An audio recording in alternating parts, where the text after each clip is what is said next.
Good evening. Welcome on in, Dbacks fans. Appreciate you guys all tuning on in here to another exciting episode of Dbacks Dispatch. I'd say it's a little bit more of a emergency pod. I guess not as emergency because you guys have already seen all the news, but at least is where we can get our schedule going towards where we can at least come through here. But the entire crew is back together. I'm back from Maryland after a much needed little vacation, and I appreciate you guys tuning on in. Before we dive into obviously the news of the night and the Blaze Alexander trade, if you guys could like, comment, subscribe, especially leave if you're listening to us after the fact and not in the live chat on YouTube. Which if you are in the live chat, I appreciate you as well. But if you're listening to this after the fact, leave your thoughts on any of the questions that we have throughout the show. I'd love to hear you guys' opinions, whether it's agreeing with us or disagreeing. We'd love to get you guys involved. Just again in the comments and all that. Follow us on all socials: Twitter, Instagram, TikTok. Join our Discord. It should be the pinned to pretty much everything, whether it's on YouTube, Apple, Spotify, or our Twitter as well. Make sure you guys join there. It's absolutely free. We'd love to have you guys join on in there, as I feel like every day there's always some conversations.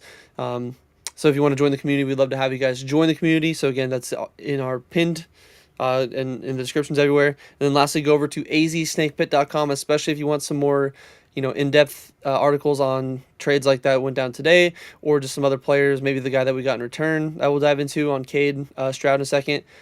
Anything else you can imagine, AZ Snake Pit is the place that you want to be if you're a D-backs fan. Another great community over there, a lot of great writers, a lot of great insight in general. So again, azsnakepit.com is the place to be that we would recommend you guys going to check out any articles. But to dive on into obviously the meat and potatoes here that you guys are all here for, as we got a little bit of a, I would say even me and Brandon were discussing a little bit of a surprise trade. A guy that, considering where we are left field wise, obviously I know Lourdes is kind of progressing pretty fast.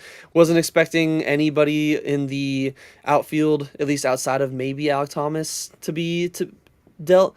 But we actually got one of the other names that didn't play much outfield last year, but when he was out there, he was pretty solid, and that is in Blaze Alexander. Mike Hazen ended up trading him to the Baltimore Orioles for not just a player-on-player swap, which I think we kind of got from the Jake McCarthy trade. He sold high on the Blaze Alexander market, and I don't know how high Mike Elias, the GM for the Orioles, was at the time, but we got not one, not two, but three players in return. The Dbacks ended up getting Cade Stroud, who was a bullpen pitcher for the. Hold on, I think my computer just froze. Can you guys still hear me? There we Yes. go.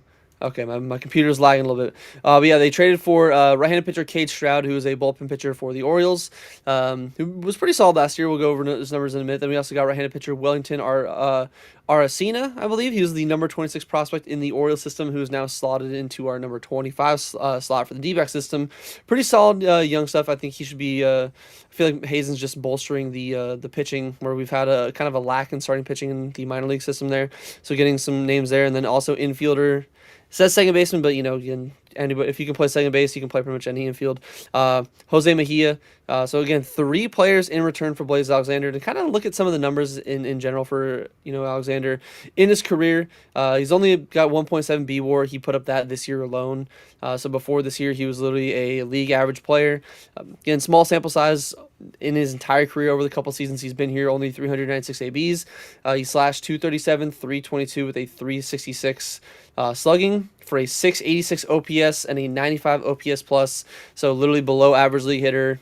Under 700 OPS is rough, but again, a little bit of a smaller sample size than you might want, but still, it's not like it's only been the 110 that you get for a guy like Lawler, where maybe you're kind of seeing who exactly Blaze is going to be. 10 home runs, 49 RBIs throughout his career. Again, he's really, kind of turned around defensively. I know when he first got called up, I believe in 24, he had some defensive mistakes there. He was kind of the 2024 version of Jordan Lawler, and that was in 2025, where just, strong arm, but just couldn't get consistent throws. It just makes, some mental errors here and there. So he turned it around a little bit and obviously provided some utility depth that we definitely needed there. Pretty much any position he was asked to play for, he would go and do it. But honestly, looking at some of the splits, Gabe brought up a great point in our text chat here on his splits in general. Not just in. I'll leave the multiple years for Gabe to kind of go down, but just looking at this year alone, his first 37 games, which is roughly around half the games that he played this year, he slashed 232 with a 333 on base and a 388 slug for a 721 OPS, which again, not horrible. If it's at least over 700, I will take that. Obviously, it's not going to be an all-star. It's not going to be lighting up the world on fire. It's not going to make any headlines. But then his next 34 games, again, basically the latter half of the season, could really see that it kind of took a nosedive a little bit. Obviously, not like fell off a cliff. Numbers went in half, but his slash dipped down to 229, 313 on base with a 364 slug. So, and again, kind of just looking at the numbers, not just this year alone with the first or like looking at the splits, but just his career numbers in general. Personally, I'm surprised at the return that we got. I mean, the Cade Stroud this last year, in again, he's still young, only 26 innings, but he's a bullpen arm. He had a 1.71 ERA, which you don't see a lot of bullpen pitchers putting up, even close to a win above replacement. In general, he had 24 strikeouts, a 1.101 WHIP, pretty solid arsenal. I think he throws mid to I think higher 90s. I think he was touching on some of those. Could be maybe the energy making your major league debut, but we could use any bullpen pitchers, and the fact that we got again not just him but two other minor league prospects to continue to bolster the system. I personally was shocked that Mike Hazen got that kind of return. It's nice to see that he's learning from his mistakes on a guy like Jake McCarthy and is actually selling high in a player. Especially if we have a little bit more depth out in the outfield. Well, maybe it's not certain depth that we want where it's this guy's gonna be the opening day starter. It could be Barossa, it could be Lawler out there, maybe even Ryan Walsh can crack the spot. So a lot of guys vying for that left field spot, but in general, looking at the trade, I personally am okay with it. I like the selling high, and I'm just glad that we got more than just one player in return. And it seems like the Orioles fan base is absolutely pissed. Some people are saying Mike Hayes and masterclass. It could be. I think obviously just like any trade with guys this young, needs some more time. But I mean, 5 years of control for a really promising young reliever that could, I think, slot in this bullpen pretty well. I'm very happy with it. But Gabe, the floor is yours. What is kind of I guess your initial reaction to seeing that Blaze Alexander was dealt, the return that we got for him, and then your thoughts on the whole trade in general? I was mostly just surprised that he was traded, just because he didn't seem untouchable, but it just seemed like he wasn't a guy that would have enough value to bring back an actual piece of value. And what I mean by that is just, would this be like a Jake McCarthy where you're kind of just, shedding a roster spot type of thing, a quote unquote salary dump? Obviously, Blaze still hasn't entered arbitration, so he's going to be making, a little bit more than the league minimum. But I when they first announced it, they said it took like 5 minutes from them saying Blaze was traded to when we actually found out the return. And for a second, I was thinking like, did they just like clear a roster spot? They just get a couple of minor leaguers and then figure it out later. But no, we got Cade. He seems to have some really, really nasty stuff. If you look at some of the video, even look at the Savant page, like there's a lot of red on there. So it wasn't just like he's getting lucky or anything else like that. Like he does seem to be a really good reliever, and he's major league ready, which is something that we've talked about a lot, wanting from relievers, wanting from pitchers, from all the trades that we had during the trade deadline. One of the things that I was adamant about was, don't just trade guys just to trade guys. Like, get actual value, get guys who are either major league ready or on the on the outside looking in to the actual major leagues. And getting a guy like Cade, he's major league ready. The one of the other guys seems to be maybe about a year away, just maybe depending on how things go. He could be ready by the end of this season up until next season. So I know he said trade high for Blaze, but this wasn't even a trade high because I don't think he's that good, at least offensively. Defensively, he took a huge step forward this season. That's mostly where his value came from, was just from the defense. But overall, I mean, you broke it down a little bit this season.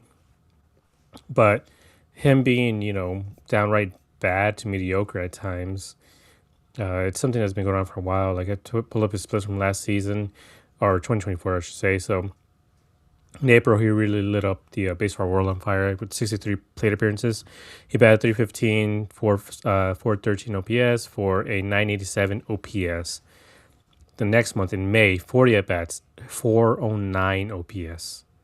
June took a little bit of a step forward, but still 601 OPS. In August, only 10 plate appearances, 200 OPS. Didn't get a hit there. But the post overall does the pre and post All-Stars, 259 to 689 OPS, pre All-Star and post All-Star 0002s. So this continued on to this season. Hold on. I lost my spot. Sorry. But yeah, it's one of the biggest issues that we've we've seen from him is just that his inability to adjust to the league. In July this season, here we go. He had a 553 OPS. He got really hot in August, and that's when the Diamondbacks had their big run to the playoff spot. You know, the big run to 500. And he had 881 OPS in August, and I remember he took a huge step back in September. Just really, really struggled, and his numbers show it: 218, 303, 269 for 572 OPS. So I think we can see just like how huge of a drop off. This isn't something where, you know, it's like he's dropping 30, 40 points in between months. If you look at most of the really good players on this team, you know, the OPS drops like maybe 20, 30 points here and there for month to month, but nobody has 400 point drop in OPS the way Blaze does. That this team, that I guess the fan base, the way they reacted was, you know, this guy was untouchable. He's one of the best guys. He's one of the best young guys. Typical Arizona sports, just getting rid of the best players, and he's truly not. I mean, again, you look at his numbers, his career numbers: 237, 322, 366, 688. I've never seen another player with a 688 OPS for the career be untouchable unless they're Ozzie Smith, maybe. But Ozzie Smith was still a better hitter. And also, he was a gold glove winner. Yeah, he was like an Um, elite defender, so at least yeah. Ozzy can help that. And look at But he Craig also, Counsell. Like Craig Counsell wasn't the greatest hitter, but he could play some insane defense where you could have value there. yeah, but he also wasn't untouchable. Like, I don't think anybody um, would consider Craig Counsell to be, you know, this big untouchable guy either. So, you know, for the way this fan base is reacting, I think people should just dig into the numbers and not look at replays, I guess. Like, I truly don't know what people are looking at this point that makes them react the way they did. Like, there's a lot of hate towards Jordan Lawler, saying that like they should have traded him. Um, yeah, so I pull up Ozzie Smith's numbers: 666 career OPS. So again, about the same as Lawler, but also 77 career WAR, just because of his glove. So Yeah, that's yeah, the his difference glove here. is special. Um, and Blaze is not Ozzie Smith. No, But anyways, that's kind of the reaction I had. Is just, you know, you quote unquote trade high for a guy like Blaze, like, the way they should have done for Jake McCarthy. Like, again, I just think there's too many red flags in his swing and his approach at the plate that, you know, I'm okay with them trading him away for something that we needed, which was relief pitching. This move doesn't make much sense for the Orioles. The Orioles need pitching, and they traded away a pitcher for a platoon player. That's kind of what Blaze is, and what I mentioned before is that I think Blaze is or could be an elite platoon player the way Chris Taylor is. But again, he's not a guy that I would consider untouchable, and I truly do like this move for the Diamondbacks, and hopefully we don't, you know, find out in April, okay, it needs Tommy John surgery now, like everyone else. yes, I kind of had the same thoughts. You know, even when it came out, I did see a lot of people, especially on Twitter. You know, on the Jordan Lawler cosplays Alexander his job. I cannot believe we just did this. You know, what are we doing? Oh, our team just got worse. All that.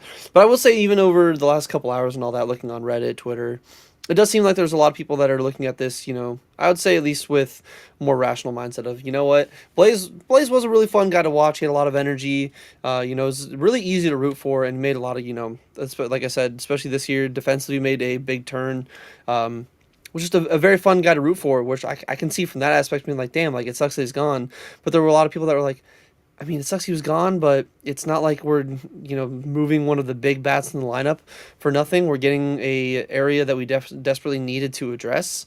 Like Gabe said in the beginning of his thoughts there, getting major league ready arms in general for the bullpen.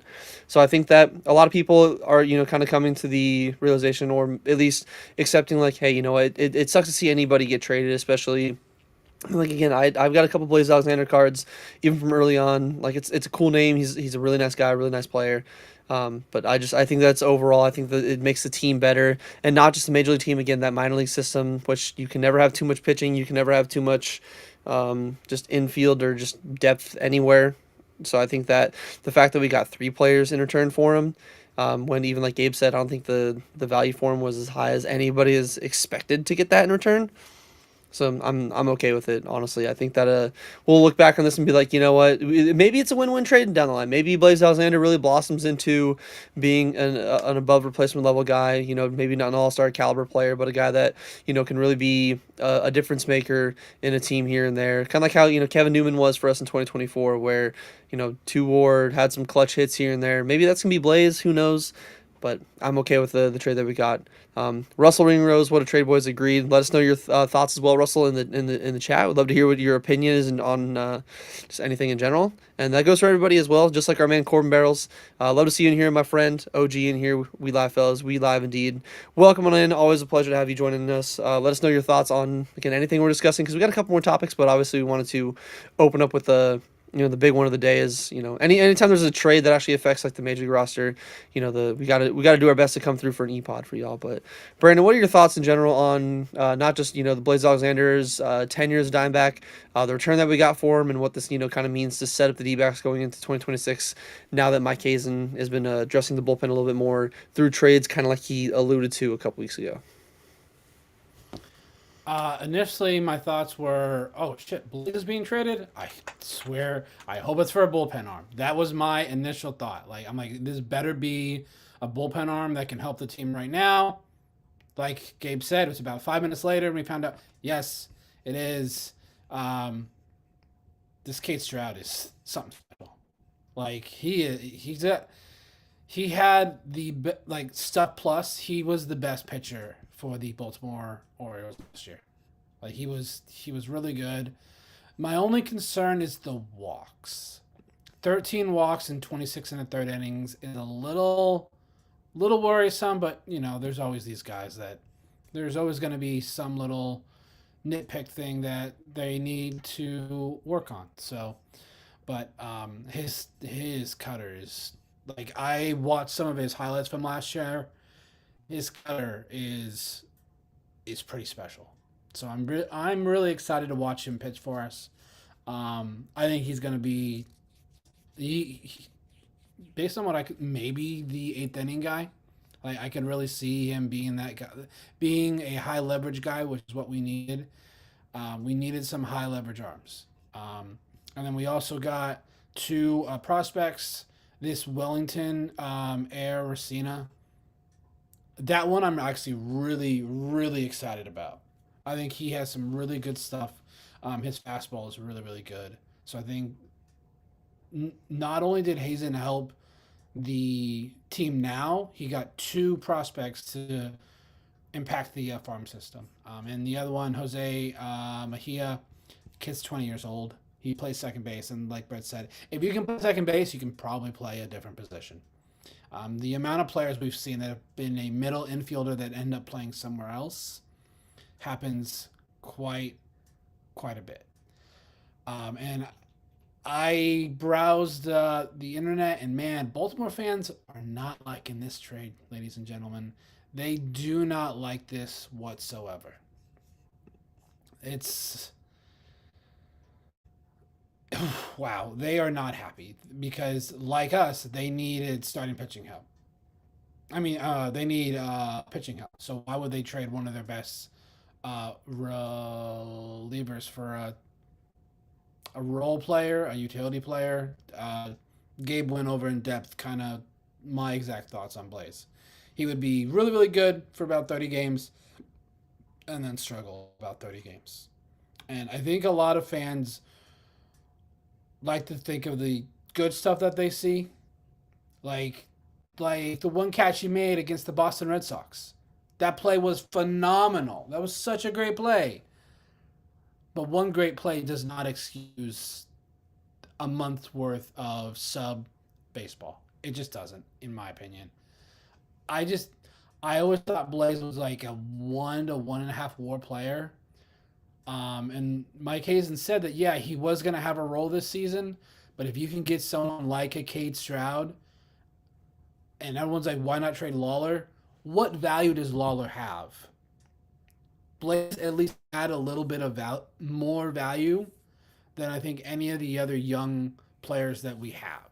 So I think that was the best option to try and improve the team, which is what we need. Like we need better bullpen help.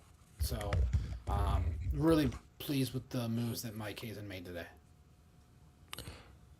Yeah, and I think something I want to jump in on is just the you're asking about Jordan Lawler, what his value is. I think he's still highly regarded around the league. I think it's just with the fan base that we might see him as not being as good as he truly is. He is a true 5-tool player. Like, you can plug him anywhere, he'll probably be able to perform. And I think as a league, they probably do see him as as higher echelon instead of Blaze. Like, imagine trading imagine trade Lawler for a relief pitcher.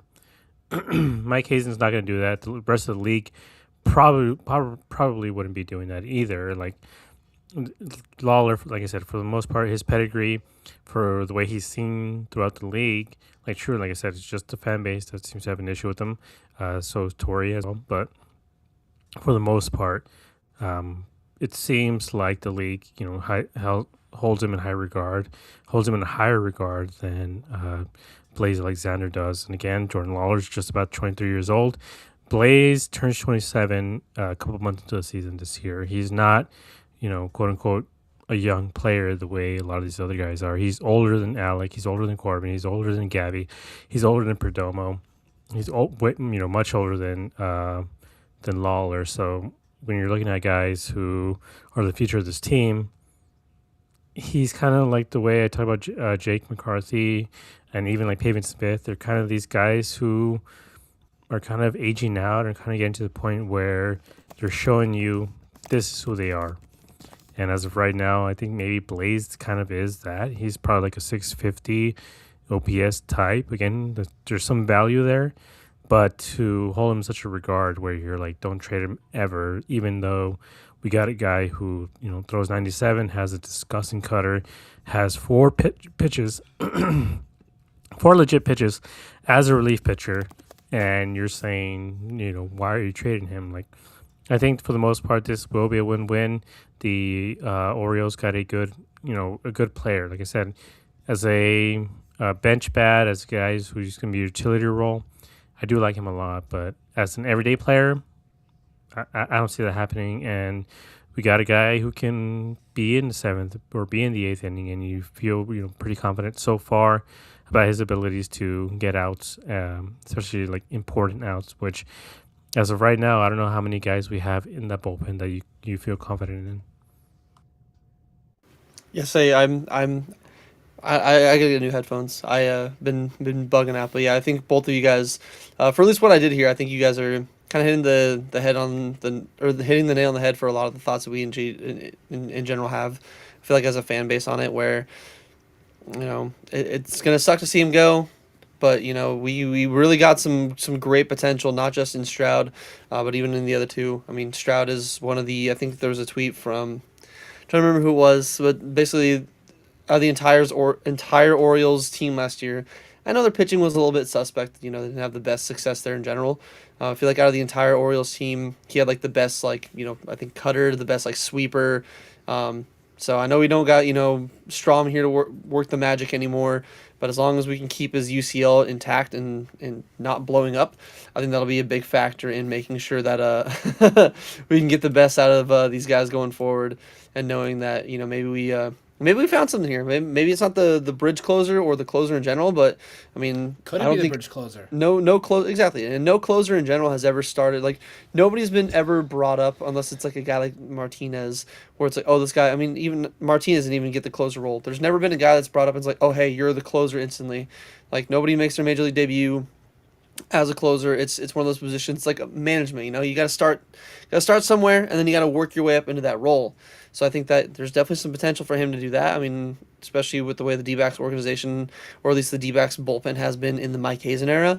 I feel like it's one of those where nobody's job is safe, year to year. It could, I mean, look at what Ryan Thompson was in 23 versus the Ryan Thompson we've gotten the last, 2.5 years roughly, since even the halfway through 2023, where, sometimes guys just, you can be like, oh, this guy's like the best closer or the best guy in the entire bullpen. I mean, even Paul Sewald post trade deadline, it's like, bro, this guy's like, finally we have like somebody we can rely on. But nobody was ever been a closer right out the gate. So could build into a nice closer piece. Maybe even it's a guy that's just a setup guy. But all I know is we always need bullpen help, and if we could just have less heart attacks, we've said it all off season, even just cut down 5 to 10 losses from the bullpen last year, and we're a much better team than we were last year. So if we could just go do that, I think we'd be in great shape. But I don't need a top 5 bullpen. I just don't want a bottom 5 bullpen.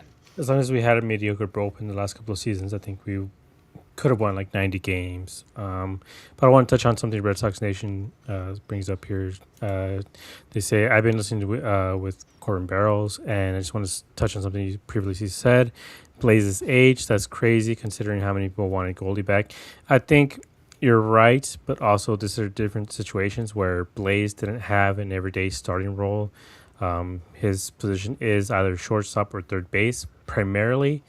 He's not going to take that spot away from Arenado, who had, I believe, like a 750 OPS, which is about 100 points higher than his OPS. Perdomo had 200 points higher OPS, and it's Perdomo. You're not going to take the job away from Perdomo. So Blaze's role is utility and left fielder. Meanwhile, Gurriel is out, and he seems to be making really good progress. So we don't exactly know when he will be back, but it seems to be the timeline is going to be a lot sooner than later, maybe May, maybe June, the way Corbin Burns is as well. So there could be a point in the season where a guy like Blaze just doesn't have a role.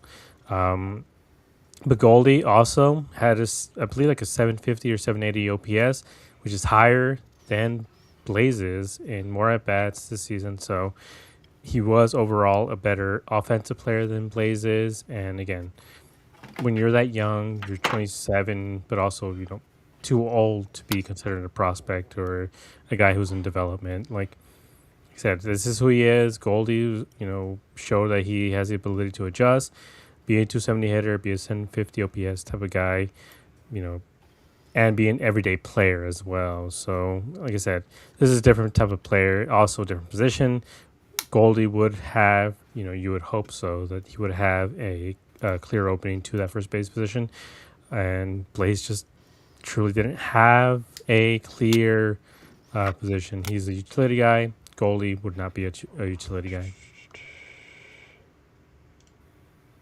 Sorry about that. I really need to get new headphones. I don't know if it's EV Mux or if it's my headphones in general. It keeps cutting out. But we will keep on trucking just like the D-backs last year. Even when you got some faulty equipment, aka half your entire bullpen, you got to keep on trucking, keep showing up every single day. Yes, I think you make a great point. I mean, the age thing can definitely be, I get Red Sox Nation's point, but I mean, people that are like, oh, Blaze is a better player than Jordan Lawler. But Jordan Lawler's 23. Like, please, can we? He's had 97 career at bats. Yeah. Like, can we just chill? Like, are you really trying to gauge a player as to what they are in 97 at bats? Come on now. Yeah. So and again, if Jordan Lawler gets the same amount of at bats that Blaze Alexander is that in his career, I will happily eat crow and have to be like, yeah, maybe everyone was right. Maybe he's a bust. Maybe he wasn't worth, the number 6 overall pick in the draft. But sometimes when you're not given the opportunity, it's just look at, again, I know it's not the 1-to-1, but look at Christian Walker, always being stuck behind great first baseman, finally gets a shot and then turns into a great player. So, sometimes you just need an actual opportunity to get some playing time. So, but going into, I guess it's still kind of more related to the Blaze Alexander trade, not necessarily just about Blaze, but it seems like the D-backs aren't necessarily done making some trades, as John Gamadoro, one of the longest tenured reporters, going on almost 30 years now, which might even be his last year reporting on the Dbacks, which would be pretty crazy because I feel like he's one of the most reliable names when it comes to some of these trades. But he even did tweet out today, around 8 hours ago, saying the D-backs will be looking trade/free agency for a Blaze Alexander replacement. Someone who can play third base, second base, could also be looking for a left fielder to help with Blaze's departure. As of now, have Jordan Lawler, Tim Tawa, Alec Thomas, even he put in Alex, and then Jorge Barosa, which please, for the love of God, no Barosa. I would rather deal with. He's gonna be our opening day left fielder. Anybody but Jorge Barosa, man. Anybody but Jorge Barosa. and I'm happy. But seeing what Gambador had to say, obviously about he even ended off the tweet saying Gurriel's making good progress, could be back sooner than originally anticipated, which I feel like all of us kind of got that vibe just considering how his rehab seems to be going.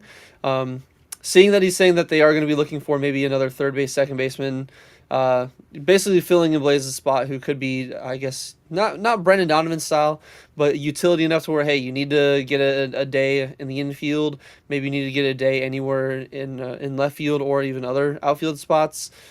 It's not a bad idea for me personally. I'm going to pass to you guys here and everyone in the chat to get your guys' thoughts. I kind of like what I already alluded to. I would rather just give the reps to Jordan Lawler. Obviously, with Arenado going to be here for the next 2 years, he's kind of blocked at third base. Jordan Lawler. It is always weird to switch, outfielders or shortstops to like the outfield. I mean, look what we did to Ketel Marte before finally putting him at second base. So there's a little bit of concern, like maybe they're not going to play the same way there, but I think Lawler's still super young. He's super athletic. If you can play shortstop, you can pretty much play any position just on the field in general, I think. If you got the speed, especially, I think that obviously a little bit of an adjustment if you got Dave McKay out there, kind of helping with the outfield coaching. I think that it could help a lot.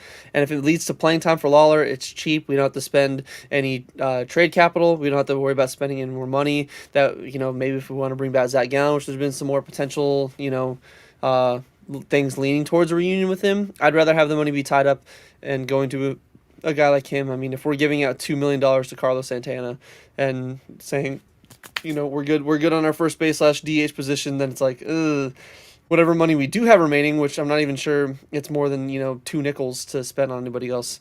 I'd rather save it for somebody and just kind of stick with what we got. Let our young guys, like, there's not many more opportunities Lawler's going to get. If we keep pushing it off there, like we're never going to actually give him the shot, and he's going to end up being out of options, and we're going to have to move on from him in some way.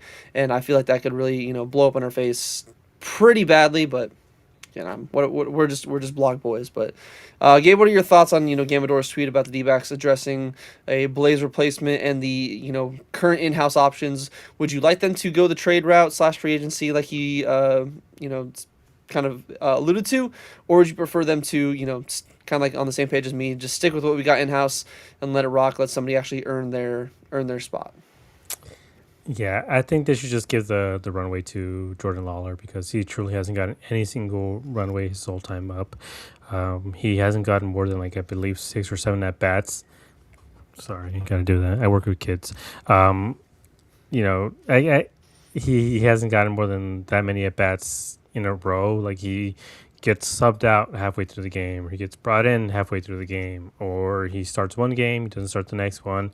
Just give him the entire runway that he needs coming in from spring training. I know we've talked about a guy like Ryan Waldschmidt being brought up, but he is really young as well.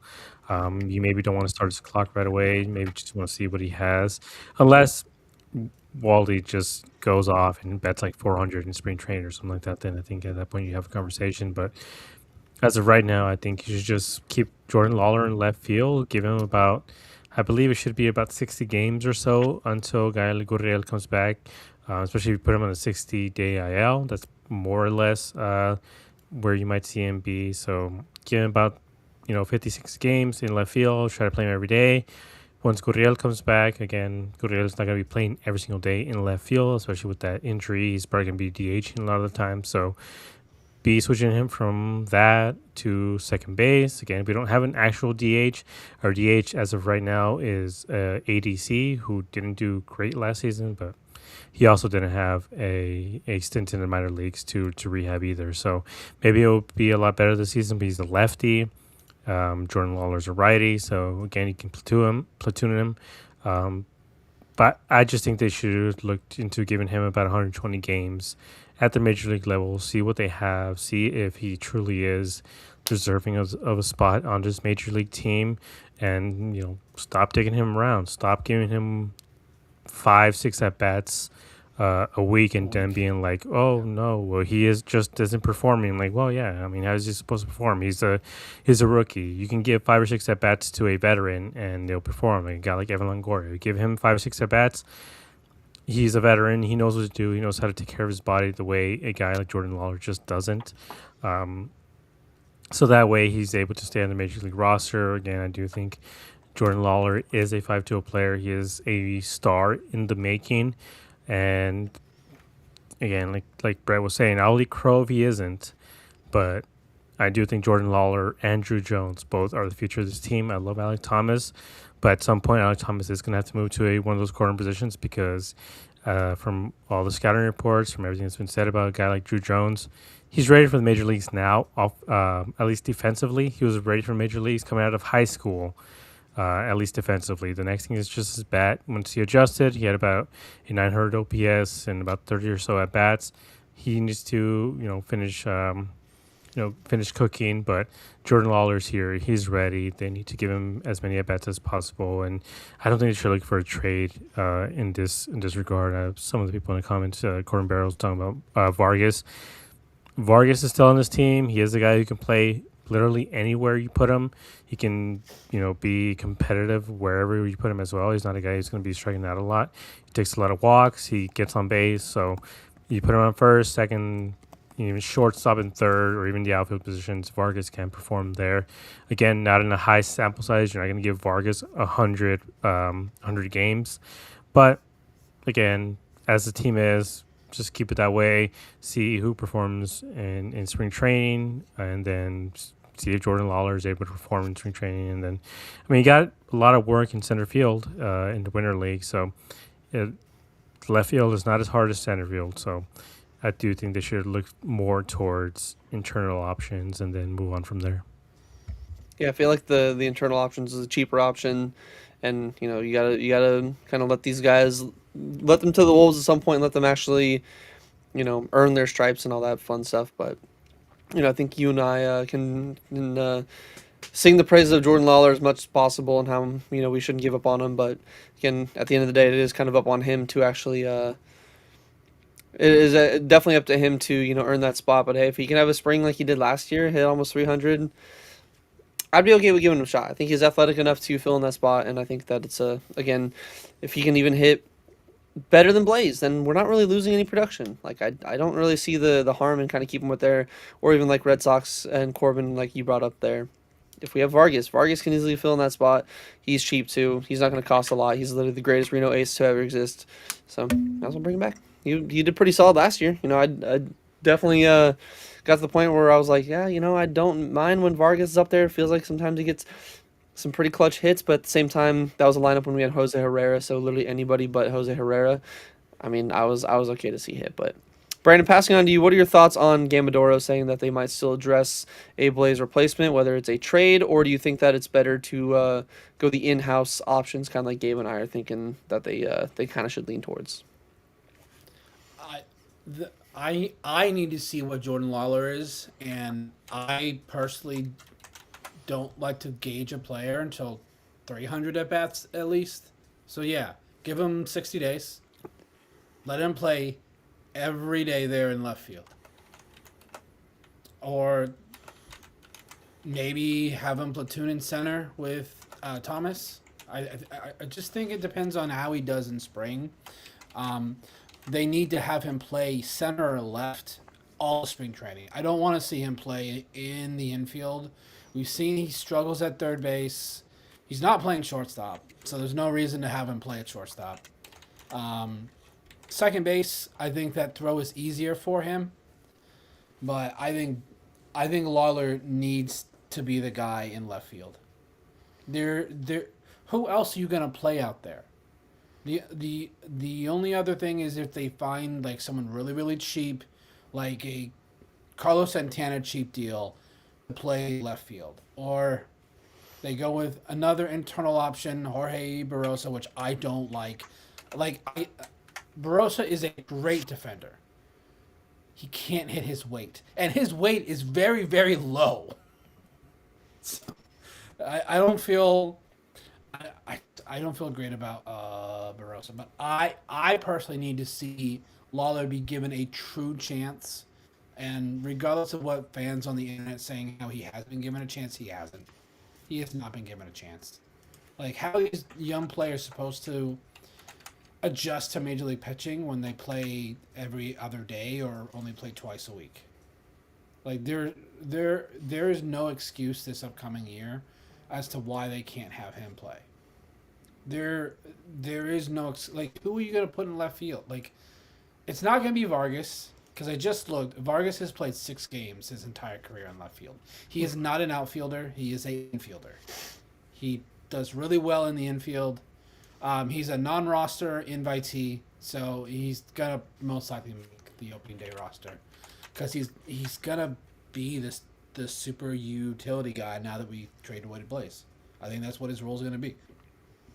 I truly do. So I just hope that they give Jordan Lawler a chance. Like I don't know if this is a Tory like doesn't trust him. Corbin Barrows brings up another solid option, which he's a lot like Blaze Tim Bawa, very hot and cold. I would rather see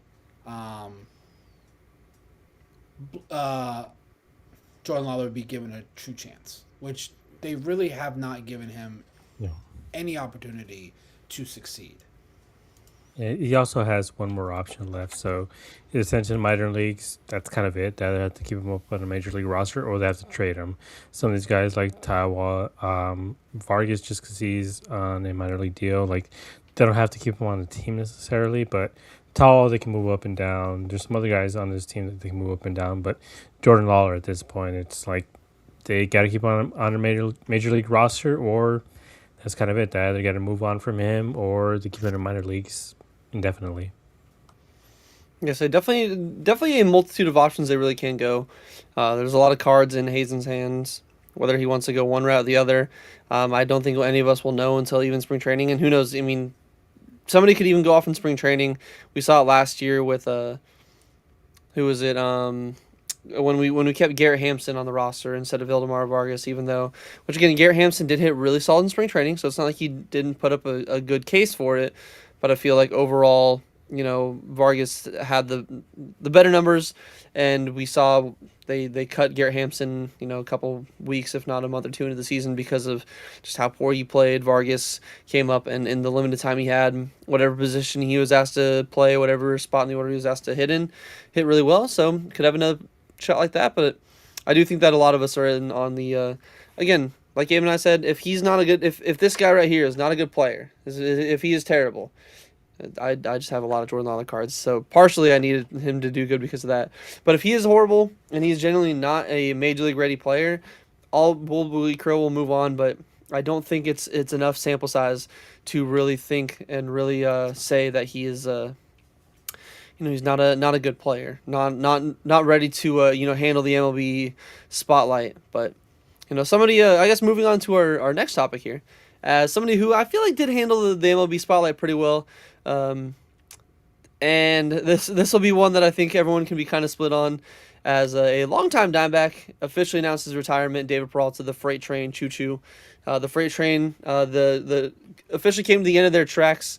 They retired the engine there, and he announced his retirement, so he is no longer going to be playing some Major League Baseball. But I mean, a great story. I think he was a kind of like a Rick Ankiel. I think we're like a reverse Rick Ankiel, or I guess not reverse, but like a Rick Ankiel. Reverse. He was a former like pitching prospect. Ended up kind of fizzling out there. Dbacks found him, gave him a shot, brought him in, and he worked his way up to the minors or through the minors. And I remember even his first season there in 2014, I mean, he only played 88 games, but he put up 1.2 WAR. He was like a multi-hit, like stud. Seemed like every game he was getting a couple hits or here. But the reason why I say it could be torn is, I mean, he was a great D-back. He put up in his time here. He put up sorry, I'm getting his baseball reference. From 2014 through 2021, obviously 2022 he was here until the trade deadline before we dealt him to the Tampa Bay Rays. But just looking at what he just did as a Dimeback, again, not including that 2022 half a season, 14.8 WAR in 878 games. He had 891 hits, so just under 1,000. He had 127 doubles, 44 triples, 98 home runs, 427 RBIs. I mean, slash 286, 342, 463 for an 806 OPS and then a 111 OPS plus. So just a great baseball player, great player for the Dbacks in general. One of the better celebrations. I love the train celebration, the choo choo every time. Was a great clubhouse guy. I feel like the fans loved him.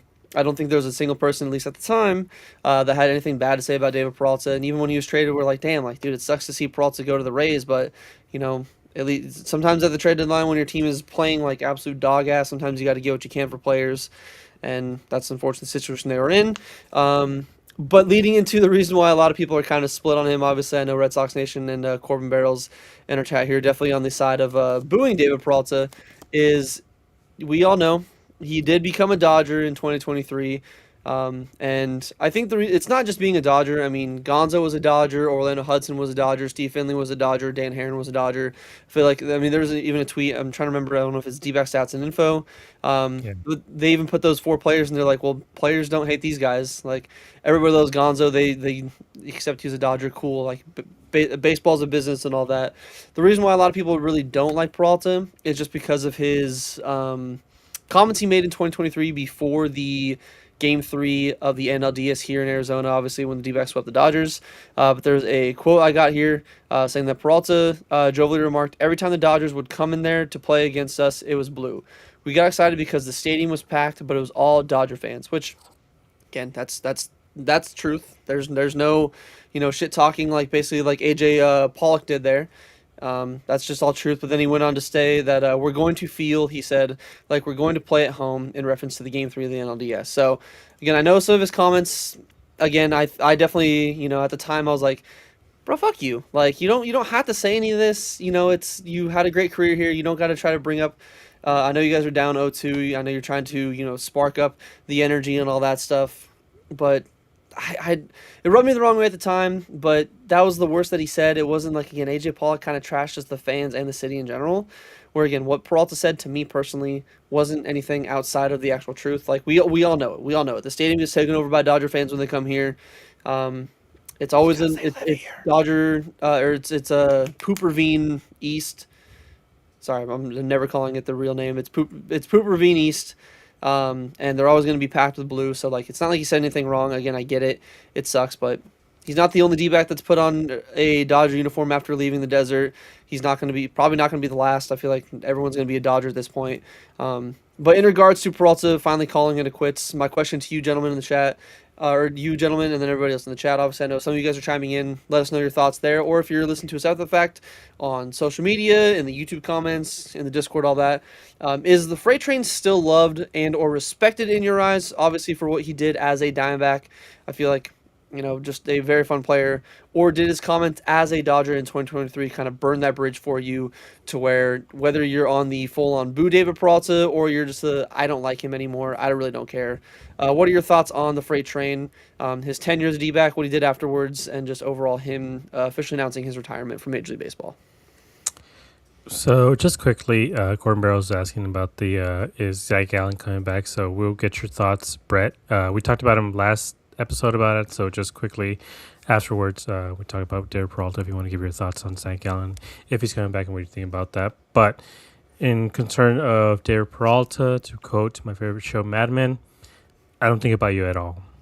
And David Peralta just kind of burned some bridges here when he's talking about how they're going to be playing at home. And like you said, he's not necessarily wrong in a lot of cases that when the Dodgers come to town, it is like 75% Dodger fans, and there's kind of the way it is. We have a lot of California transplants. We have a lot of people here who are second, third generation Californians, so they're just going to go for the Dodgers or go for the teams that their parents went for, like the Packers. But, that would never be me. But yeah, it's just kind of the way it is. This is Arizona. This is a transplant city. A lot of people aren't from here. But it is something that he just didn't have to say. We know what it is. This is a young franchise. This isn't the Dodgers. We don't have our roots in Brooklyn, New York in the 30s. We don't have Jackie Robinson. We don't have Sandy Koufax. We don't have Clayton Kershaw. It's just not really the same situation in here as it is, like, in LA. So, I think as fans, as, I guess, podcasters, blog boys, we know what it is. But again, he didn't have to say. He wasn't prompted to say it. He didn't have to say any of this sort of thing. So same thing with AJ Pollock. It's just you don't have to answer these sort of questions. You can just say like, yeah, they have great fans over there. I'm excited to play. What was my home field? That's the PR move. That's something you say, but instead he chose to take sides. He decided to come after the fan base here and come after the fans, and then they got swept. So for Peralta, he is kind of on my I don't care about you anymore list. Again, I don't hate him. I don't have any problem with him. At this point, he's just in my I don't think about you at all list. There's a lot of players on that list, like AJ Pollock. So again, I'm not going to give any real airtime to David Peralta. He did a lot of good here. Unfortunately, I think he really messed this up because I have a lot of friends who, while he was here, were David Peralta fans, even though they weren't huge Dbacks fans or didn't really watch the Dbacks at all. But if you asked them to name a player, it was either Paul Goldschmidt or David Peralta.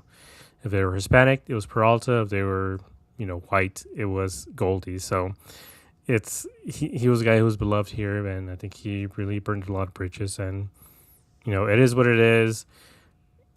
He's in the Hall of Very Good Arizona Athletes at least for now. Yeah, so like I can't knock anybody for kind of feeling slighted by it. Like Gabe put it best, he didn't need to say the comments he said. Like I feel like it's one of those it's low hanging fruit for anything. Again, we know it's a transplant city. Like obviously, it's going to be brought up in general, especially in the playoffs. Like I get why they brought it up, but like Gabe said, you can just brush off and be like, like it's the truth. There's a lot of Dodger fans, but the D-backs fans are still they're great fans. Still enjoyed my time there. So there's no ill will, there's no hate towards that fan base or that franchise. We're just trying to claw back, fight back from 0-2. There's ways you can spin it that a lot of players do. I mean, like Paul Goldschmidt never talked ill about the D-backs in any interviews after he left. I feel like there's a lot of other guys that left that have nothing but a lot of great things to say about, the fans and all that. But it just seems like, something about putting on that Dodger blue makes you want to be like, all right, let me burn all the goodwill that I had before. Like I will still enjoy. It's like the Burger King hat on an airplane, but for the Dodgers. Red Sox Nation is saying I'm salty. I just dragged the freaking beatbox like 10 minutes ago, so I'm letting it all out. Yeah, so Gabe's the demons. Those things are dangerous, man. Those things are dangerous. Don't ever drink two before a game. Yeah, say like again, I can totally understand when people feeling slighted by it. People on either side. Again, I'm kind of in the middle where I'm like, I'm not going to like when he was here as a Padre and he was being booed. I was like, I'm in the crowd. I'm like, dude, I'm not gonna boo you. Like I don't boo many players in general. Like I think it's corny, especially when they boo like a player like Tatis and he hits a home run. I'm like, whoa, what the fuck what do you think? Maybe just don't boo players in general. But like I was never gonna boo Peralta, but I wasn't gonna cheer for him anymore. But I would still really appreciate what he did here as a D-back, like Gabe said. There's a long time there. If you ask any D-back player or any D-back fan, like name a Diamondback, whether they were a diehard or a casual, they're probably gonna name either Goldie or Peralta. And had a lot of great memories. I mean, he had a kind of mentioned in some of our some of our shows here throughout the years.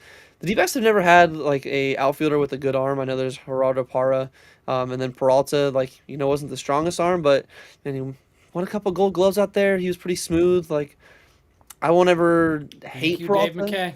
Yeah, exactly. Thank you, Dave McKay. I'll never hate Peralta, but I won't root for him the way I was when he was a D-back. And I guess as a quick side tangent before we pass on to Brandon his thoughts. No, here's a crazy take. This is not a personal attack towards Red Sox. Booing Jose Altuve is crazy. Learn ball. Actually look up who used the science. It's Corbin Barrels that made the comment. Well, no, but Red Sox Nation says fucking always crazy question. That's where I'm like, I don't see the reason to boo Jose Altuve. He's a future Hall of Famer. Debate a wall. Like, I don't care. If Carlos Beltran, who used the sign stealing scandal more than pretty much anybody else on the Astros team, along with Jake Marisnick, Alex Bregman, George Springer, if he makes in the Hall of Fame, which he did have a Hall of Fame resume, but the dude cheated more than fucking Jose Altuve ever did, and people still bring up the buzzer, which just isn't true. Like the dude used it the absolute least, and there's a lot of the reasons why it was used is because they were just using the trash can system, and they were like, oh shit, Altuve's up there, he's telling us not to use it, so like they stopped using it. Like, go look up research it. I promise you, he gets hated on way more than he should. And that's my quick side tangent. Especially every time it feels like he's booed by somebody, he always goes yard. I mean, just look at Yankees games and how Yankee fans, kind of regretted all their booing of him. But Well, look, if you're participating in the system, you're part of that system. So just like there's no good cops, there's no good 2017 Astros. damn right. But I'll never boo Altuve again. Fuck Bregman. But and fucking Marisnik. The dude was an absolute scrub, and then used the 1 year to turn into a fucking god, which is like, oh, who's not Maldonado, but he was a first baseman that became a twin as well. It wasn't Gurriel's brother. I'm trying to remember who it was, but basically anybody in the Astros team got some big contracts afterwards. Oh, Marwin Gonzalez. Yeah, Marwin Gonzalez, that dude. Yeah, fuck that dude too. Like, there's a lot of guys that deserve it. He went to Boston, I think, in 2018, and he was a part of that. Yeah, true. Yeah, the good old Apple Watch. We didn't talk about it, but Carlos Gonzalez, if he's in the Hall of Fame, you got to put in Barry Bonds and Roger Clemens at that point. Oh, Beltran? Yeah, no, dude. Barry Bonds is still Gonzalez. Yeah, Beltran, not Gonzalez. Yeah, no, I know what you meant. I know what you meant. But yeah, say Bonds should already be in the Hall of Fame. That's another thing. Like, if they're debating on putting good old PDF file Rose in there now that he's passed on, just put in Barry Bonds, a dude that he took steroids. He didn't bet on sporting events, and also tried to diddle kids. But Brandon, kind of getting back on topic here, passing on to you. What is your whole thoughts on the David Peralta saga as a D-back? Do you still like him? Do you still, are you on the side of you dislike him now? You kind of burn the bridge, or you kind of, on where I am at, where you're like in the middle? Don't appreciate the comments. I don't hate you. Still have a lot of great memories. Just kind of, move on. But hey, get him in the front office is my opinion, though. But what are your thoughts on the whole David Peralta 10 years of Diamondback retiring, and where do you stand with Mr. Freight Train? Don't love him, don't hate him. I really could give two shits. Like, he was fun to watch when he was here. I did like the whole choo-choo train thing. I once had someone at a game ask me, why is he called the freight train? I'm like, look at how big that man is, and look how he runs. Like, it's like if you run into him, it's like running into a freight train. So they thought that was pretty funny when I had to explain it. I didn't appreciate the comments. I mean, at the time, I was like, that's really freaking rude. Like, why are you basically biting the hand that gave you your start? I thought that was really disrespectful. I know a lot of the fan base does not like it still. I don't care. It was 2 years ago. Like, it's not that big a deal to me. I really don't care. Like, enjoy your retirement. That's all I gotta say. Yeah, I mean, he had a nice, nod to the D-backs and said thanks to him in his retirement post on Instagram. So I think even he definitely still appreciates it. And again, it's not like I would say I don't think the comments were necessarily needed, but it's not like he said anything wrong. It's not like he went out his way to attack the D-backs. I think it's again on the reporter was asking, and I think that was his nice way of spinning it. Like, hey, I'm a Dodger. I'm here to be hyped as a Dodger, but this is what it was like here. But it wasn't like he was turning it on negatively. It wasn't like he's like, oh yeah, the D-backs fans they show up when you're good and they don't show up when you're every other time. So, that's how it is. Like, if he would have said that, I'd be on the, yeah, dude, fuck you, dude. Like, I don't care, about your retirement. Like, bye, thank you. Don't let the door hit you on the way out. But yeah, I think I'm definitely neutral. And it was a great D-back, and I would love to have him. It feels like we get pretty much every former player into the front office every time they retire and move on. I mean, we got Augie Ojeda, JJ Putz, pretty much anybody that was a D-back at any point. Miggy. Yeah, Miggy. Miggy, I feel like at least a little bit more. I mean, he was one of our best, if not best catcher in franchise history. So I think there's definitely some guys that make sense a little bit more, but hey, I'd love to have Freight Train come back. Not like he's going to get a statue, not like he's going to get, his number retired and all that, but it'd be cool to see them, bring him back and be like, hey, you know what? Still appreciate what you did here. Thank you very much. We'll try to end things off on a positive note, but I guess going on to our third and final, or fourth and final topic, I should say. I know Gabe said he wants to get my thoughts on the whole Zach Allen thing, which I'll dive into a little bit before we get out of here.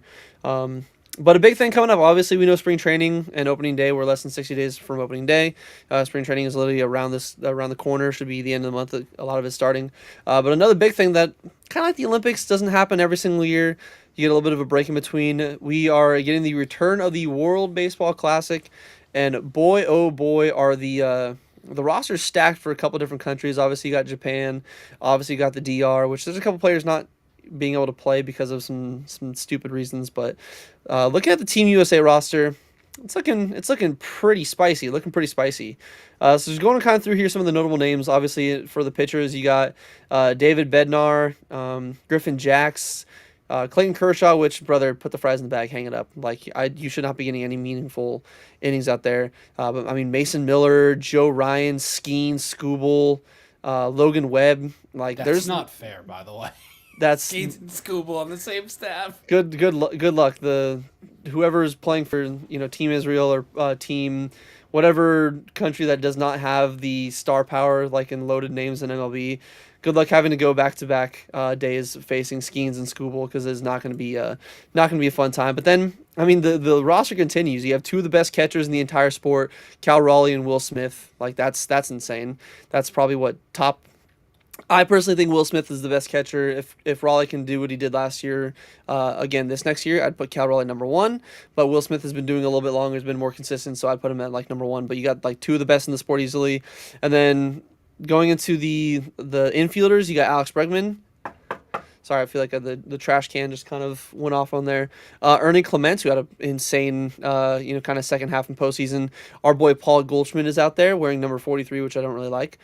Bryce Harper, Gunnar Henderson, Bryce Terang, an underrated second baseman, by the way. I feel like he gets absolutely no respect for what he does. One of the best defensive second basemen in the sport. And then Bobby Witt Jr. at shortstops. I mean, it's insane, but then it just doesn't stop there. I mean, you got Byron Buxton, who's when he's healthy, still a top center fielder in the game. Our boy Corbin Carroll, who is wearing jersey number 1. Bobby Witt Jr. got number 7, so Corbin Carroll's wearing number 1, which I don't know about you guys. I'm definitely going to be getting himself a Team USA Corbin Carroll jersey. Pussy Cuck Ass, number 4 for Team USA, for the Cubs, obviously. Again, one of the best outfielders defensively. And then 3-time MVP Aaron Judge. And then, Kyle Schwarber's the DH. So Team USA's roster is just absolutely stacked, and I feel like that they took it personal last year watching, or not last year, but the last World Baseball Classic, which again, no disrespect to Merrill Kelly, but in the gold medal game against Team Japan, our starter out there was Merrill Kelly going up against the absolutely fucking stacked lineup of Murakami, Otani, all those other guys, where they're like, yeah, no, we're bringing our best here. I mean, Scooble, Skeens, and then even Logan Webb is throw Joe Ryan in there. Those are 4 pitchers alone that are all-stars. Those are all all-stars. The lineup itself is stacked, but looking at what Team USA is bringing to the table, I guess my 2 questions for you guys, also anybody in the chat as well, is 1, who are you most excited to see outside of Corbin Carroll in the World Baseball Classic? I feel like that's an easy answer, obviously. For me, I'm going to say Bobby Witt Jr. I feel like he definitely kind of doesn't get enough credit for how good he is. I think if you're a true ball knower, but there's a lot of casuals that I feel like, he plays in the Royals, I'm not going to watch. The dude put up 17 WAR in 2 seasons. He's I love Perdomo, but Bobby Witt Jr. is still the best shortstop in the sport right now. And then also, are you going to be buying whether a shirt jersey, or an actual jersey? Are you going to be picking up some Team USA Corbin Carroll merch prior to the season beginning? I am excited to see it. If we can't pick Corbin Carroll, then I am excited to see Alec Thomas playing for Team Mexico as the starting center fielder. I am a Team Mexico fan, and I think overall, that's probably my number 1. Probably always root for Team Mexico over the U.S. Whoever can't see, I'm brown. I'm brown and I'm proud. Sorry. But yeah, so Alec Thomas, I do like the Team Mexico jersey, especially the green one. The hat is really cool. The U.S., they did a little bit better this time. Nike has to do a lot better job designing these jerseys because some of them aren't the best. Only the samurai version of the Team Japan is pretty nice, and I believe my brother has one of them. I believe it's blank. If Otani wasn't with the Dodgers, I would love to have an Otani jersey or a Yamamoto or Sasaki, but unfortunately they are the enemy, so I will never get one of those jerseys. But I would love a Team Japan one. In terms of jerseys, I might get a Corbin Carroll one. Just depends on how things go. Just because I like the number 1 on him, I think that's a lot more, I guess oral farming than a number 7. So maybe I'll get the Corbin one, or I might get the Alec Thomas Team Mexico one, or I'll get a jersey because the jerseys are $200. I don't know if I want to spend $200 right now. So if I can get two jerseys, and Alec Thomas Team Mexico and a Corbin Carroll Team US, I think that's probably what I'm going to do, and I'll wear them to the games, and I'll root for both of my boys. Yeah, say it's definitely tough seeing like other D-backs on different teams because obviously I want Alex Thomas to do good and that'd be awesome to see him kind of find his way again and get a little bit of early start in the WBC. But on the jerseys, I'm definitely thinking of getting a Corbin Carroll one. I mean, I got this nice signed one. Obviously, my wife got me a little while ago, so shout out to the wife on that. But it's definitely I don't know how chronically online you guys are. It's fuck Fanatics all day, every day, and that's where I'm kind of torn because they're a dog shit company who's Yeah. been making sportswear worse. No matter the sport, whether it's, I mean, hockey fans a couple years ago were seeing the writing on the wall. They're like, oh no, this is not good. But now that we're seeing them, and we saw their debacle a couple years ago with the horrible numbering on the jerseys, or the not numbering, the nameplates being too small, all that stuff, the pants being see through. So Fanatics is not the greatest company. So I'm definitely torn. I'm like, oh, sick Team USA jersey. I'm like, fucking Fanatics. God damn it. But I'm probably gonna cave. I'm probably gonna get at least a jersey. At some point, probably a Corbin Carroll because I don't have a Team USA jersey, and it's one of the first D-backs I've actually seen playing in the World Baseball Classic outside of I think Goldschmidt played a couple years ago. I'm not sure if he did it as a D-back. I think he might have done it as a Cardinal. Um, but not many D-backs usually outside of obviously Merrill Kelly too. But like guys like superstars on the D-backs play for Team USA. And like Gabe said, number 1 is kind of an aura farming number. So I definitely got to get myself a Corbin Carroll at least jersey. But I'm definitely eyeing a jersey, especially if they can release them in the navy blue. Yeah, Fanatics, I'll give you my money in this case. But Brandon, what are your thoughts on the World Baseball rosters announced? Obviously, I know we kind of just covered Team USA, but I guess if you want to go down Gabe's route, is there a different team that you're kind of keeping your eye on? Maybe a different D-back playing another team? Maybe it's just a different team in general. Like Great Britain is going to be, they got better jerseys this time, so they already an improvement compared to last time. They're not the ironed-on pieces of shit that they had last time. But is there anybody on the Team USA World Baseball Classic roster that you're more excited to watch? And are you going to be picking up at least some kind of Corbin Carroll Team USA merch before the season begins? To be honest, I'm Team DR. Like that offense is absolutely stacked, and I gotta support our boy Perdomo. Like And Cattell, right? I have to.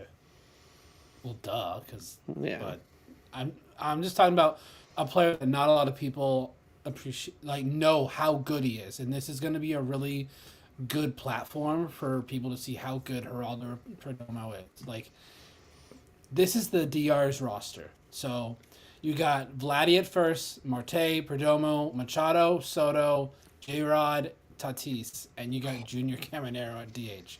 Like, how disgusting is that roster? Yeah, Like that is like probably the it's best roster only and lineup right behind Team USA, or I would say probably before Team USA. it's their pitching that I'm kind of like that might be what hurts them. I think Team USA has better pitching. And their offense is still really, really stacked, but that DR is like I haven't looked at the seeding, so I don't know if it's possible for a US DR final. I would love to see that if that's possible. Shohei's not even pitching in the World Baseball Classic, so we won't have to Coward. I'm just kidding. see. I'm just kidding. Yeah, I don't know if that was him or Dave Roberts' decision. I'm not getting a Team USA Carroll jersey for sure. I'm not spending $200. I have so many jerseys that I buy on a special site, and I only have to spend like $80, and it's the same quality, and it's not Fanatics. So yeah, I'm not supporting Fanatics. Their jerseys are awful. So I'm gonna try and see if I can find a jersey. Maybe that'll probably be $50 probably, which is just It will still absolutely not. Yeah, definitely ridiculous. won't be cheap still. But it's better than spending $200, and then you don't get the jersey for what, like 6 weeks, because of Fanatics shipping is awful. Yeah. So I'm not a fan of Fanatics. So team the Dominican Republic, because that offense is it's just a sexy offense. Like, there's no other way to put it. Like, it's you got most of these guys are the best at their position. You got Marte, you got Soto, you got J Rod, you got Tatis, you got Vladdy. Like, these are all guys that are top of the game at their respective positions. So I love Camaro's watching gonna the World be Baseball Classic. Camaro's gonna be another name. I think kind of like what you were saying with Perdomo, that a lot of people. I mean, again, like if you watch baseball religiously, like the three of us do, like a lot of people listening to the show do, you're gonna know some of these names. Like you're gonna know, like yeah, of course Bobby Witt Jr. is great. You're like, why are you bringing him up? Of course Camaro's great. But there's a lot of people that only watch just their teams, or they only watch a few games for just their teams. They don't really know a lot of these other names unless they're in the same division at least. If you're like a Yankees fan and you only watch Yankee games, you're probably know who Caminero is just because of the amount of times you play each other. But you might not know it like oh dude, like I mean he put up some seeking numbers like over 40 bombs last year. Like a lot of people are like, oh, Bobby Witt Jr. And I'm like, no, dude, there's a reason why the Royals gave him all that money. 17 more. He would have won an MVP if Aaron Judge didn't go stupid mode in 2024. But it's gonna be fun, man. The World Baseball Classic is great. I think it's just good for the sport in general. I feel like this is gonna be one of the most stacked. Like, just it's nice when countries can bring their best. Like again, I get the reservations on it's just exhibition games. When Edwin Diaz got hurt celebrating things like that. So I get it to a certain degree, but I like when countries actually put forth their best that they have to offer and really shows that like, hey man, this sport can. Doesn't matter where you're born or even where you have like citizen or at least like family lineage. Baseball can churn out some of the best talent in the entire world, like for what they have to offer. Yeah, I mean, the thing is, like, a lot of these people actually care about their countries. Like, one of the biggest problems was that the U.S., a lot of the players here didn't really care about the WBC. Like, same thing with the World Cup. A lot of the players from the U.S. national team didn't really care. But the world cares. And so having the best of the best be able to compete, I think does elevate not just baseball around the world, but, baseball. Major League Baseball, like you get a lot more people watching the game, and maybe they weren't huge baseball fans, but suddenly they are. They're maybe like a 7-year-old kid who is from the Netherlands. They see Drew Jones playing. They're like, oh, well, I want to be like Drew Jones. So, they start working at it, and then they become a major leaguer the way Didi Gregorius did, or any of these other guys. So, it is a way to grow the sport, and I think if you have the best of the best and the stars of the game competing for this, it's only good for the sport, and it's only good for entertainment value as well to have the best of the best competing in these situations, because you don't want to watch like the Olympics is, where it's just a bunch of college players. And not to say the college players are bad, but it's not the same as the WBC when you have like the last one, Otani versus Trout, the best of the best versus each other. And it made headlines, and still to this day one of the best World Baseball Classic games I've ever seen in my life. I actually saw that one in Japan. So that was exciting to watch. Also, Red Sox Nation's asking if one of the WBC games is at Salt River. Yes, it's the March 3rd game, but it's an exhibition game. It's Mexico versus the Diamondbacks. So no idea who Alec Thomas is going to be playing center field for. Maybe he's going to play all 18 innings for both teams or something. So we'll just have to wait and see who's playing against. And I was just saying that he has a samurai jersey from Japan. Like if I were youth medium as well, then I would have gotten one. But Gabe Cook and his brother. but yeah, overall, just it's really exciting. I think it's a really exciting time as baseball fans to have an extra month of competitive baseball before the actual season starts. Yeah, it's just a fun time. Could you imagine going back to that gold game? Like, bro, it's the final game of the year. Oh, you got through Paul Skeens in 5 innings. Tarek Skubal coming out of the bullpen. Oh, you got through Tarek Skubal. Here's Four. David Bednar. Here's like it's I don't know here's if David Bednar would Benner's be a been good pretty one to solid. Like use. he's not like on the side where it's going to scare you, but like a lot of these other, it's probably a lot of better than a lot of these other teams are going to be seeing. But like, oh, you get through Scooble and Skeens. Here's Joe Ryan, have fun. Here's Logan Webb, have fun. Like, man, that gold game would have been a lot different. But yeah, like Gabe said, it inspires a lot of people to want to get into baseball. Work as hard as they possibly can to even potentially get to Major League Baseball, or at least be at the level where they can play professionally enough to they can represent their country. They got to take a lot of pride in the. Hey, I might not have I been mean, last time we had a plumber from Australia. Denmark or whatever, yeah, strike out Shohei Ohtani. Yeah, So those are I wish great I could do that. stories. Those are great stories. So, yes, hey, Scott, Matt, appreciate you hopping in here. Even at the end, always a pleasure to see you in here. Red Sox Nation, Corbin Barrels, Oscar, our man, who apparently is a youth medium, so getting absolutely outed by your brother. I know that's probably not true, but still, appreciate you dropping in here. Our man Suge Knight. He does it to Gabe all the time. It's Yeah, fine. yeah. You're right. Yeah, Suge, and then even Russell. So appreciate all you guys tuning in here. Again, if you guys let us know, again, if you're listening to this after the fact, not in the YouTube live chat, let us know in the actual YouTube comments. Like, comment, subscribe, share with your friends. Maybe you got a coworker, maybe you got a cousin, family friend there that you'd be like, oh, I can get them into some Dbacks baseball. Here's a podcast for them. We'd appreciate that. Follow us on all socials, Instagram, Twitter, and all that. Check out azsnakepit.com for all the great content and great articles they have over there. The Milkman. I mean, I kind of been beating the dead horse on this one, or at least I feel like we talked about it a bunch. I'd be okay with him coming back. I don't know if we have the money. I would be okay. I think even some of the ideas of maybe like a 2-year deal with player opt-outs after the first one, I wouldn't hate him coming back at all. But again, it's also a what gallon are we going to be getting? Like if he comes back on a prove it deal where it's a player option, cool. We get 1 year of that gallon, then we're right back here where we were last year. Maybe we'll have some more money freed up then, or maybe we can bring him back. But again, it's one of those where I'm kind of, if Gallon comes back, hell yeah, I love Gallon. We always need more pitching. If he's gone, I kind of already expect he's gone, so I wouldn't necessarily hate it, but I still am. I'm not holding my breath for him. To actually be a dime back again. But hey, crazy things have happened. But He has 5 days to make a decision. oh yeah, because he wants to get it before. Is that what? Holy fuck! Is that when pitchers and Yeah. catchers report? Yeah, Gallon said he wanted Tuesday. to get a contract before pitchers and catchers report, and I think that probably puts him in line to be a D-back. Because we talked about it before that getting into camp really late usually isn't a good thing, especially for a guy like Gallon. Like I know he has Scott Boras, and Boras has his whole facility in Florida, but it doesn't seem like Gallon is in Florida right now practicing with the Boras Corp. So he might be here, he might be practicing here, and like me and Brandon talked about it before, like this is a guy who the Diamondbacks know. They know his routine. They know what he needs.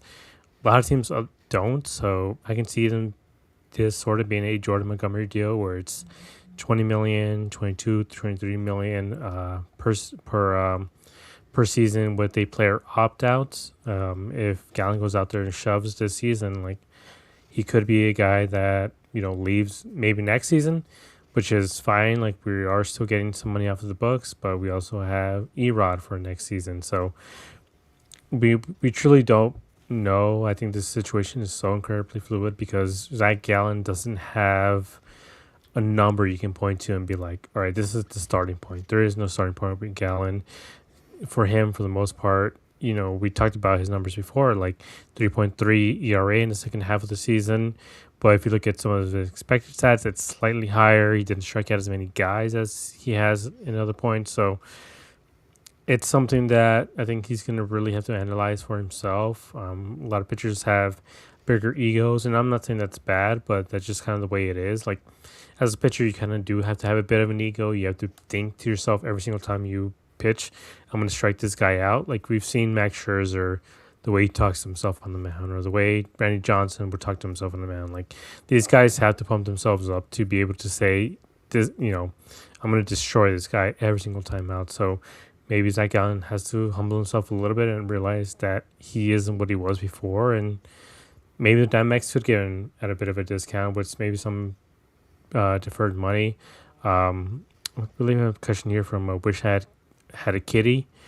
Who's the sixth starter? So the Diamondbacks, I'm assuming, are going for five starters. But if it gets that down, I'm assuming a guy like Mike Soroka might slide into the bullpen, which he's had some success in. But I don't know about your guys' thoughts. I mean, worst case, like maybe they do a Trey Mancini where they send him down to the minors and keep him there as a backup option for any injuries and all that. But I mean, they'll never go to a 6-man rotation, which is unfortunate. Um, Sometimes I feel like, especially I mean, we even talked about it last year. Sometimes I feel like if you're ever going to do it, start the year off of a 6-man rotation, just to kind of let guys slowly get their innings built up there. But I mean, I'm not going to hold my breath on Gallon. I would love to have him back, especially for the right price. Like Gabe said, the second half of the year, Gallon was much better. Was maybe not was all stars at Gallon, but I mean, I still love Zach Gallen. I one of my favorite pitchers. I still, when he's dotting his fastball and his changeup is working, like the curveball being his third best pitch at times when all three of them working is disgusting. He's got a great repertoire, and I would love to see him back as a D-back, but I don't know. I'm not gonna get my hopes up.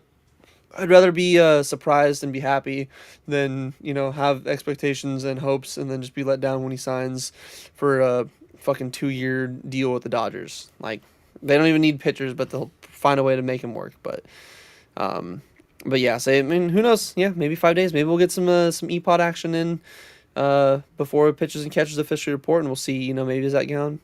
Maybe he's not changing the team. Who knows? So that's why you guys want to make sure you join the Discord as well, because we'll let you guys know in there when we're going live. We'll kind of see some breaking news pop in there as well.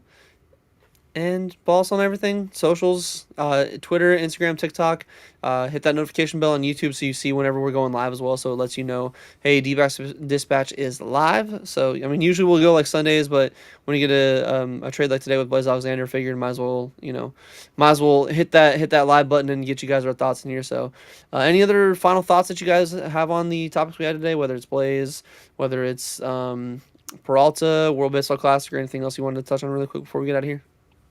Yeah, I think this is just something that I've said before whenever we made a trade. It's just you kind of hope for a win-win situation, so teams keep trading with the Diamondbacks. You don't want it to be a fleece job, because at that point, a lot of teams are going to be not so willing to trade because they're going to be like, oh, well, look, we got damaged goods. We have an issue with this guy. He just isn't what he was with you guys. So I hope Blaze has a good career with the Orioles. He still has a few years left on his contract, so I hope that he's good there. I hope he does a lot better there. But the way they've pulled back that left field wall, maybe he won't hit as many home runs. He already had just 11 so far, so he might hit 5. But when you're playing in more games in small stadiums like the Yankees or Red Sox stadiums, so he might have more home runs. He might, like I mentioned with Jake McCarthy, he was an all-star. He might be an all-star for the Rockies. Maybe Blaze might be an all-star for the Orioles as well. So you never know. Just quickly, wish I had. Kitty also asked about how many wins this year. We are going to go over that sort of things. I believe closer to the start of the season. Mm-hmm. We do predictions, so keep an eye out for that. I have them at 81. So. But we'll talk about that when the time comes. Yeah, so definitely some things to look forward to. A win-win. Like you said, like shout out Kitty in the chat saying, agree to a win-win would be great. Which also shout out Kitty saying they work for MLB and NYC. Obviously, keep your anonymity unless you want to tell us exactly what you do. Maybe you're like a socials. Either way, always love to see D-backs fans represented, especially if you're the only D-back fan in your office. That's love to, especially appreciate you tuning in here. Glad to have you join us. Discord, if you're not in the Discord too, Kitty, it's in the description, pretty much everywhere. Make sure you guys just join. Again, if you're listening to this and you're like, man, I'd love to be in the Discord, it's free. You don't got to pay a single cent. Don't got to pay a yearly fee to even join the Discord. So just hop on in. We'd love to have you guys join on in there. Send the link to all of your other friends that you want to get on the Discord, and have you guys jump on in there. But Brandon, any other final thoughts you had on here on any of our topics that we discussed tonight on a little bit of an EPOD dispatch episode? No, just hope that Blaze adjusts quickly to his new environment. trading is really tough on the players, because they have to move. Again, I don't know if he has a whole family or anything, but it's always tough to have to uproot yourself and move, especially with spring training for position players like just right around the corner. Yes, they're all humans too, so you got to think of it that side too. That's a great point. That hopefully it's an easy transition. Hopefully, I mean, hey, I literally just got back from Maryland. It's a great city to live in. Or at least I was only there for a week, but me and my wife are already thinking about potentially even moving out there just because of how much we liked it. So hopefully, I mean, you actually get seasons. It's not just, oh hey, it's hot as fuck and kind of cold, kind of cold. You get like a month of winter before it's back to 85 degrees. So yeah, hopefully he transitions well over there, and hopefully the Orioles fans embrace him as much as the D-backs fans over here embrace him, because again, might not have been an all-star caliber player, but he was definitely an easy guy to root for, and definitely a fun player to have on your squad, and can make some exciting plays from time to time. But again, appreciate you guys tuning on in for another episode of D-backs Dispatch. Like I said, follow us on everything: Instagram, Twitter, TikTok. Notification bell, like, comment, subscribe on YouTube, join the Discord, and go to azsnakepit.com. Check out all the articles, especially if you want a little bit more thoughts and opinions on the Blaze Alexander trade. There's a lot of great community involvement over there. I mean, a lot of great writers. Pretty much if you put a comment on anything, usually they'll kind of respond back to you, or you can at least get some other thoughts. It's basically like a better version of the D-backs subreddit, where it's an actual baseball discussion and not just a bunch of attacking each other for having any differing opinions. So make sure you guys tune on in and go over to azsnakepit.com. But in the meantime, you guys all have a fantastic rest of your Friday evening. Sorry, my days are all mixed up here. Thursday. It's not Friday. It's a Friday to me. Okay, I'm sorry. I'm still on the East Coast time, so technically it's East Coast it's Friday morning in my brain. But appreciate you guys tuning in here on your Thursday. Gabe and Brandon will probably be back on Sunday for you guys. I'm working late that night, so you probably won't see the trio back again. But either way, make sure you guys keep those notification bells on, and we'll see you on the next episode of D-backs Dispatch. Take it easy.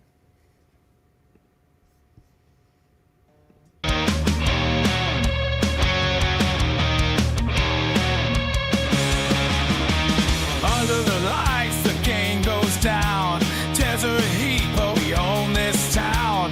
Brennan gave on the call with Josh in the back, bringing it on.